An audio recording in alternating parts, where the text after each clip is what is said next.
I don't know who needs to hear this, but your race, your culture, and your story are not distractions from your spiritual path. Hi, I'm Queen from Sacred Spaces Yoga, and this is Sutra Spotlight, where I walk us through the Yoga Sutras of Patanjali. So, in Sutra 1.4, Patanjali reminds us that when we are not resting in our true nature, we identify ourselves with the fluctuations of the mind, the vrittis. It states, at other times, the self appears to assume the forms of the mental modifications. Now, many interpretations of this sutra talk about detaching from our identity as if spiritual growth means letting go of every part of yourself in order to remember your true essence. And this is where we need nuance. Now, in some traditions, that teaching can lead to freedom and liberation. But depending on your background and your lived experience, it can also land as dismissive or harmful or spiritual bypassing. We all move through this world with stories, roles, identities, and labels that not only shape how we live, but how we're treated. Labels like mother, teacher, artist, black, queer, son, disabled, daughter, immigrant, survivor enter your story here. These are not illusions, they are lived realities.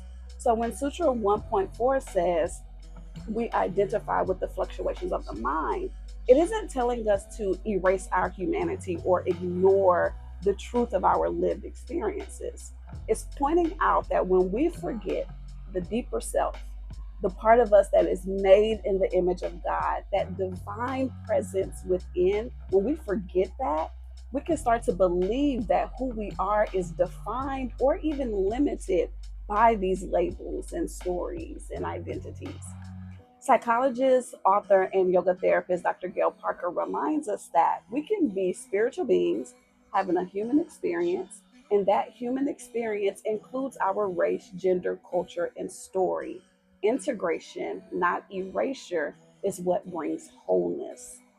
This integration that Dr. Parker speaks of invites us to see the divine essence within us and honor the human expression that we carry.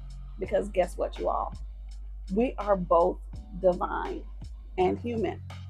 So now that I got that out the way, back to our sutra. So, can I tell y'all a secret? Okay, come in. So, there are times when I get entangled with these stories and these roles and these labels.